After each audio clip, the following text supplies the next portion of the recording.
Excuse me? Did you just ask what was BGK Network for? I'm glad that you asked. Let me get the number up because I know you're going to call. So BGK was founded by Michael. What happened to the number?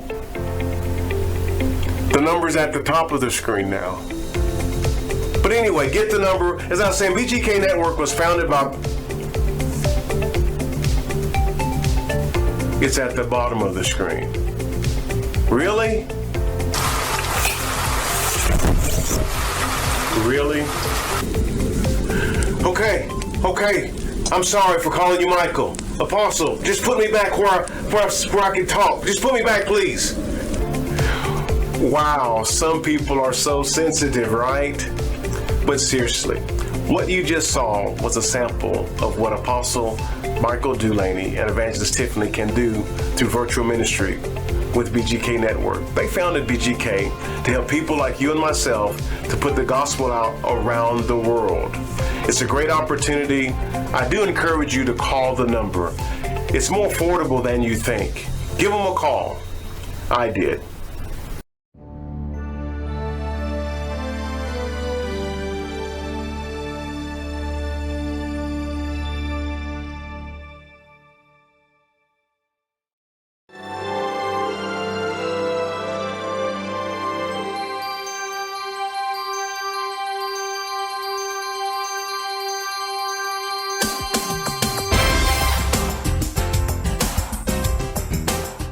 Hi there, and welcome to another edition of Let's Talk About Marriage and the Family. I am so excited for those of you who have been calling my number about my little cards. These are cards that I'd like for you to post in the supermarket, in the health club, wherever. It just simply gives the time and the station for Let's Talk About Marriage and the Family. You can call me to receive these cards at 972-816, I'm getting ready to say 316, but it's 972-816-7887, or you can write to me at rjjoseph920@gmail.com, and I'll be glad to send you a bunch of these little cards. You can post them around. They have the symbol of Let's Talk About Marriage and the Family. I am trying to build an audience from various places, and those places will include wherever you're located. If you will just simply ask for some cards and we'll get them to you. And when we get you those cards, we probably are going to send you a special gift for being one of the promoters of Let's Talk About Marriage and the Family. Well, I'm most excited because I've had this young lady as a guest before, and she was a guest on some of the original programming that we had done. And I am just so very, very proud of her and the accomplishments that she has made in her life. Her accomplishments prove that no matter where you start, that there is always the forward movement if you will avail yourself of time, if you will avail yourself of some heartaches, some heartbreaks, but continue to move forward. And so with no further ado, I'd like to invite someone from the Alabama area, and her name is Maxine Sturdivant. We call her Candy. That's how I think I originally met her. Thank you for being a guest on Let's Talk About Marriage and the Family. You have quite a story to tell, and I know we're going to have to do two parts of this because there's a lot for you to talk about. Welcome. Thank you. I'm so excited to be here and so excited to share my story. It is quite a story. I think I've been told that several times, and I pray that more than anything that lives are impacted. Yes. So you are a native of Alabama. Would you give us some background about how you grew up, what your educational background was, and then I want you to talk about how you have matriculated into other areas of your education. Give us some information about your marriage, your children, and the changes that transpired from then to now. Okay. Well, I grew up in Selma, Alabama, and that's a famous town. We're known for the Edmund Pettus Bridge. Yeah. Dr. Martin Luther King marched across the bridge. Some call us the city of history. Yeah. Small town, predominantly African American. I grew up with my grandmother. It was just my grandmother and myself. My granddad drove truck. So he would come in maybe once or twice a month.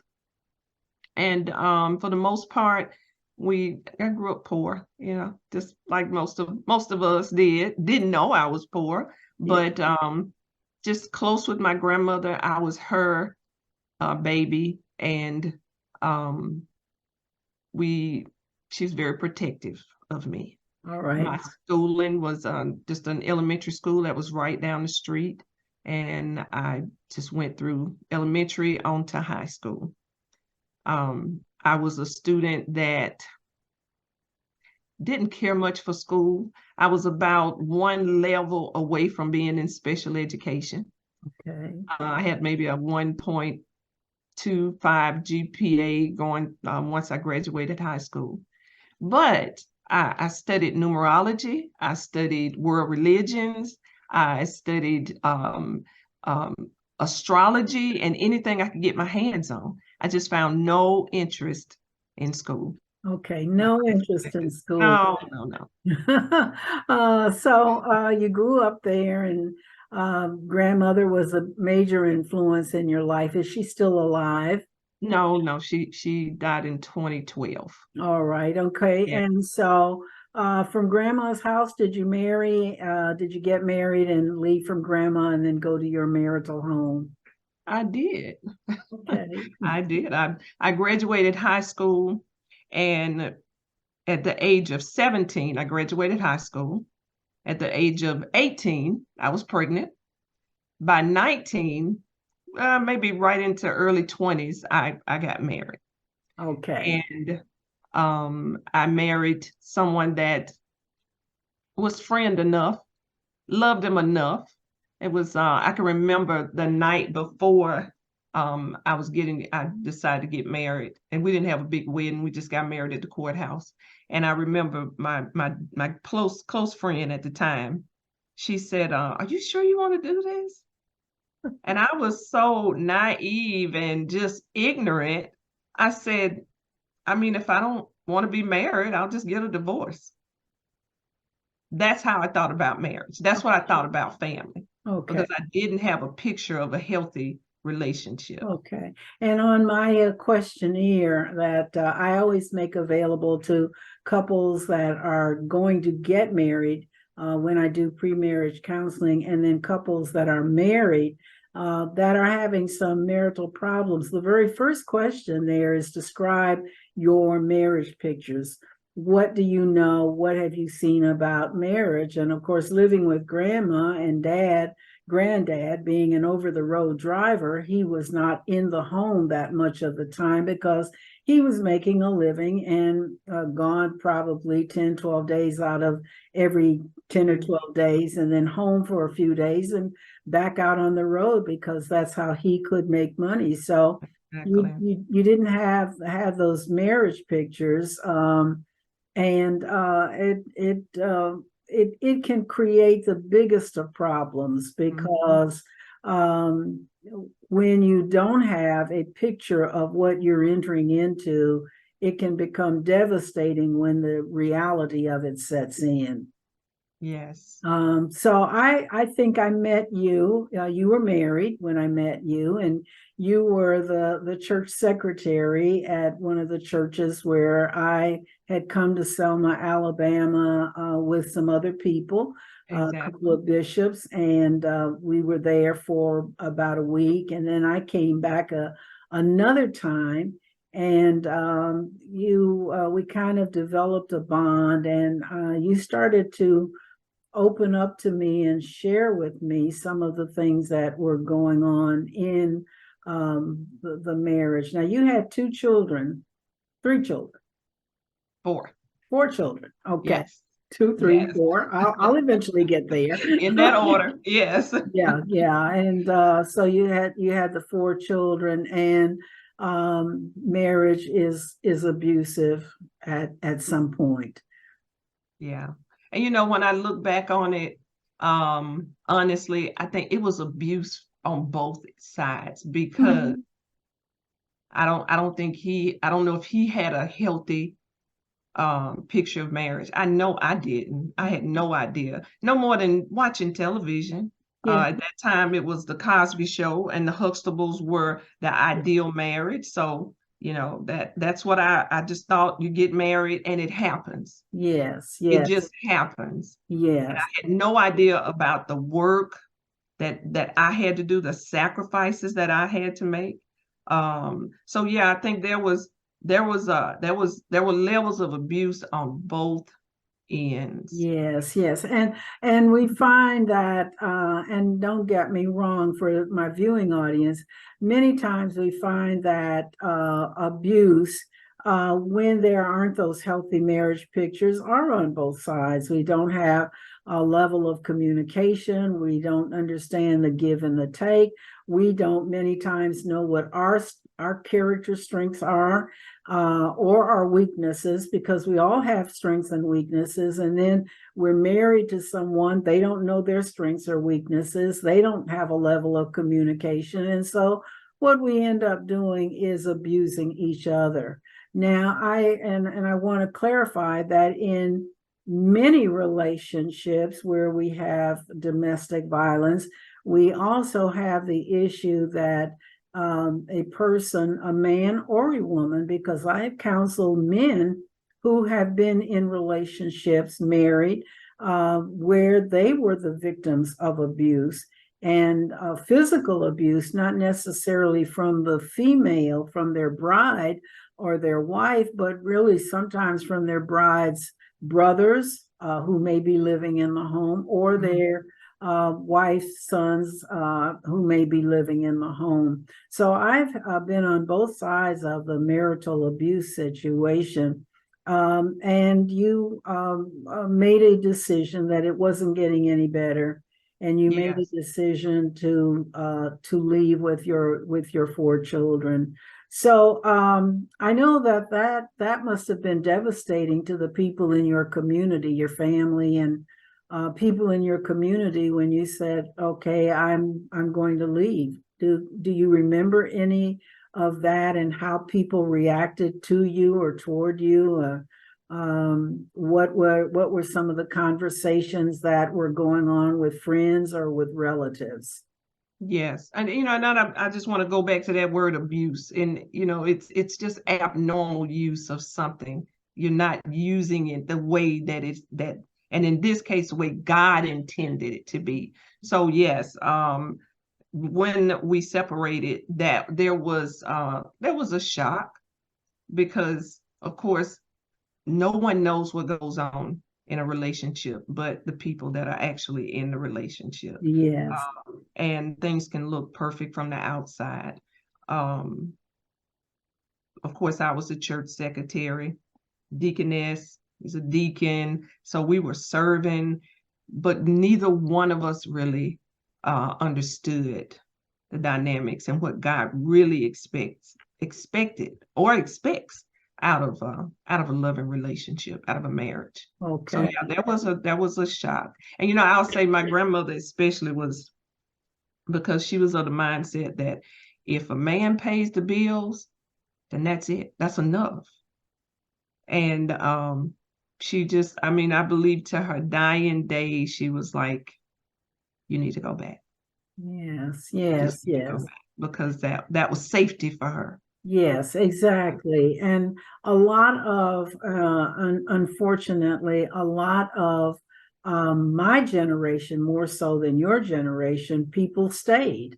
He is paying the bills, and So, if there are times when he's a little upset, you need to ask yourself, what did I do? Didn't I have the dinner on the table on time? Yes. Or is the house not cleaned up? And many, many times people stayed in relationships because of an older influence. And that older influence was to stick it out, he's paying the bills, grin and bear it, whatever is going on. And so by the time your generation comes along, you say, no, we're not going to, I'm not going to do this. I can't continue to put a smile on my face and pretend like everything is positive and happy.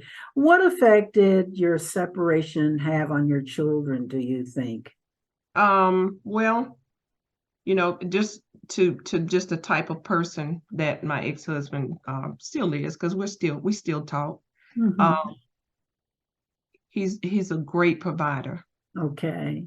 and a great person to had, from the old, if I had to describe him, I would say from the old way of men taking care of their homes, which Okay. is something you don't see now. You just No. don't see that. Men are trying to find women to take care of them. They're trying to find somewhere, but he has a very strong sense of the duties.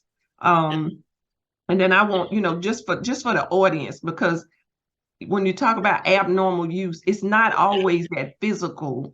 Yeah, Sometimes it's just not using the thing the way it's meant to be used. exactly. Yeah. So, as far as a father, great father, kids love their dad, but that separation was hard. It was Mhm. really hard for the kids, and I think I was, and I'll use the word somewhat selfish to a point that I did not see the pain. I don't think either one of us saw the pain Mhm. that resulted from that, because that's a ripping. There was a Yes. ripping, and Oh, there was a lack of security for them. yes, yes, yes. Yeah. And So and then there's the conversation that we have to have with our children, and our children don't understand why we're no longer going to be together. And one of the things that I find in the line of work that I have done with the substance abusers is that children will tend to blame themselves. They mm, will feel as though, what did I do wrong? Should I have taken the garbage out? Or is there something that I did? And unfortunately, a lot of children carry that with them for a period of time until someone has to point out to them that two adults made a decision. This has nothing to do with you, even though you're being impacted by yeah, the decision that the two adults have made. yeah, And we're not here to paint a bad picture for you or your husband at that point in time. It's just, as you said, it was not a positive work. It's hard when we are trying to portray that everything is okay at the church, with our families, that everything is okay, we're okay. But the reality is that we're so many times being torn apart, we are being broken down, and it starts to have an internal effect on us. So then how can I be any good to the people I serve at the church? How mhm, can I be any good to my own children? Because basically I'm hurt, and as a result, there are many times that I'm hurting them, because hurt people, and whether it's a mom or a dad, it's hurting those children. And yes, so you separated, some difficult conversations. I know that you and I had talked about the conversations that the community, and when I say the community, your family as community, and the community, as well as your then pastor and his spouse. And we kind of look at this ripple effect, because here is Maxine, deaconess and church secretary, and now people are looking at the pastor and his wife. What are you all doing to keep this marriage together? And they really can't answer those particular questions because they're not really involved. But that ripple effect affects them, the others on the deacon board, the deaconess. So there's a lot of complications when we do make that decision to separate and to move on. I speak from my experience that my spouse divorced me, and now I'm pastoring the church. And so, the question in everybody's mind is, well, she prays for everybody else. Why couldn't she pray for her marriage to stay together? And that was what many times I think people were saying behind closed doors. I did not, as a senior pastor, I did not engage in any conversation with members of my congregation, because it was not their business. Mm-hmm. And I think for people that are watching this presentation, you have to learn how to set a boundary. It is not someone else's responsibility to want to tell you or give you advice about what you should be doing. So you did seek some professional counseling. How did that go for you? It went well. I was able to, and it's a process, because divorce rips, it tears. You just said something about the children feeling like they're to blame. I can remember my parents divorced when I was 2 years old. And I remember, and I never lived with either one of them, but I kept thinking, is it my fault? I'm 15, 16 years old, still thinking that maybe I had something to do with that. Mm-hmm. So, yes. That was something that I needed help with. I needed therapy to help me work through the abandonment issues, the rejection, that led to what I was dealing with in my own marriage as an adult. Yes, yes. So yes, therapy helped me tremendously. Oh, yes, definitely. And one of the things that I like to point out to the viewers of Let's Talk About Marriage and the Family is that these are emotional health issues, which are mental health issues. And yet in the church, we don't want to talk about situations that can give us the second thought. When I lived in Charlotte, I was asked to be a part of the summer program for the church. And they said, well, we'd like for you to teach divorce recovery. And so, what I did, we had demonstration where we had tables to point out what we were going to be talking about. And I bought a wedding cake and had half of a wedding cake on my table with a knife, sort of sticking out of the one half that was left. And I had a picture of an ark, and they entered in 2 by 2.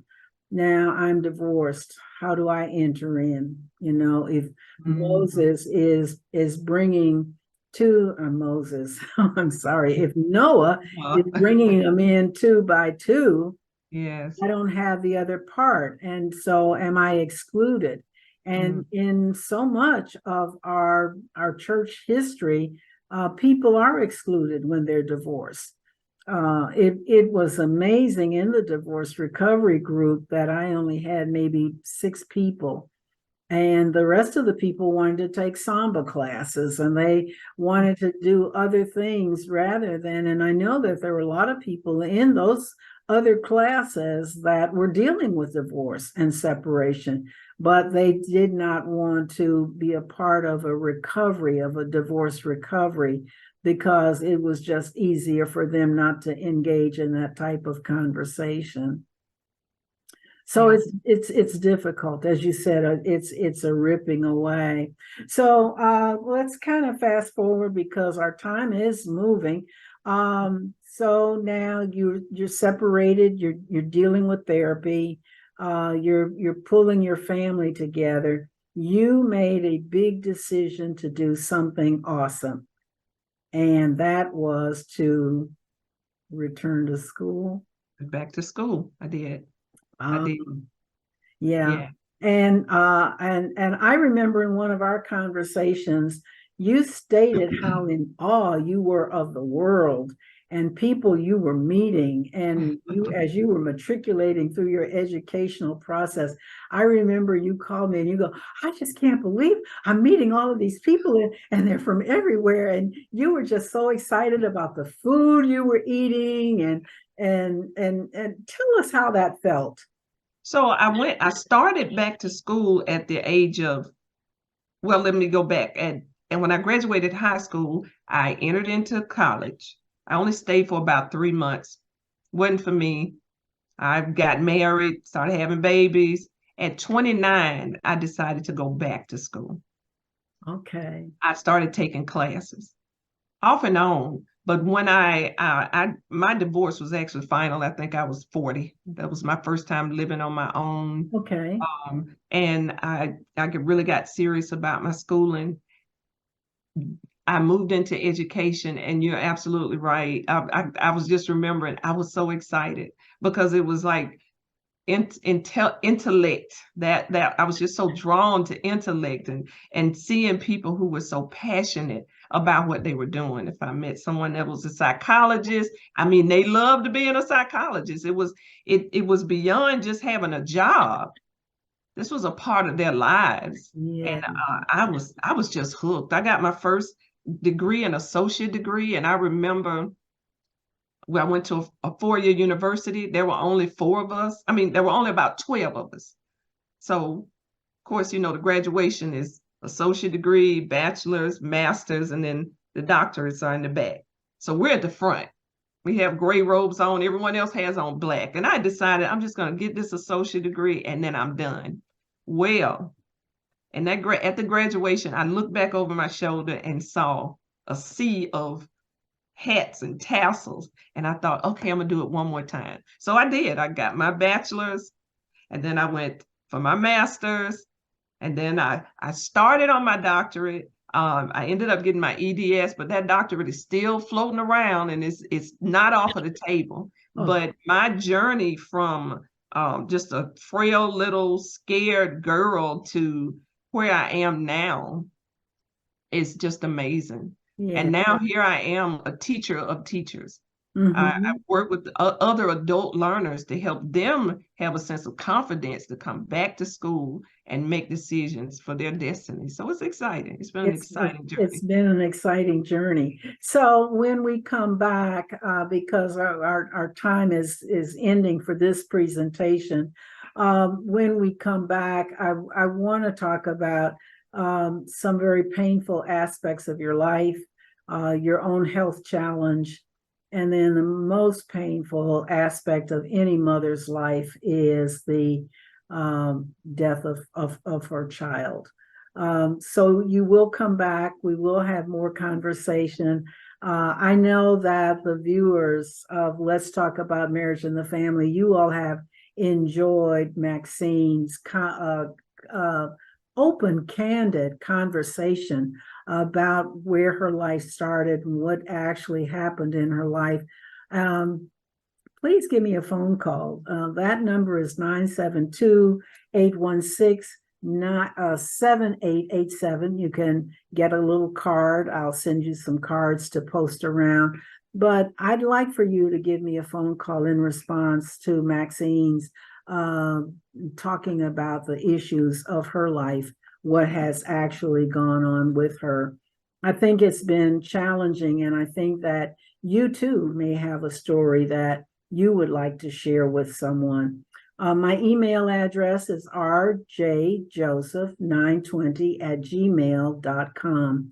So until part 2 with Maxine Sturdivant out of Alabama, I want to say thank you so much for being a part of Let's Talk About Marriage and the Family. And until part 2, I'm Dr. Mom. I'm so happy you joined me for this segment of our presentation. We'll see you soon, Miss Maxine. All righty? All right. See you soon. Thank you.